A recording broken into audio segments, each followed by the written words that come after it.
ప్రతి విషయం గురించి మనం ఆలోచిస్తుంటాం కానీ, అందులో ఉన్నటువంటి అంతరార్థాన్ని గ్రహించలేకపోతుంటారు చాలామంది.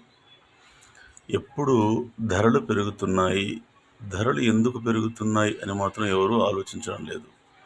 ధరలు పెరగకుండా ఉండాలి అంటే మీరు సినిమాలు చూడటం మానేయండి, క్రికెట్ చూడటం మానేయండి, టీవీ సీరియల్స్ చూడటం మానేయండి, అక్కరకు రాని వార్తలను ఎప్పుడు పడితే అప్పుడు వినడం మానేయండి. ఇవి చేసి చూడండి. ధరలు ఎంతవరకు ఎందుకు పెరుగుతున్నాయో మీకు కొంతవరకైనా అర్థమవుతుందని నా ఉద్దేశం.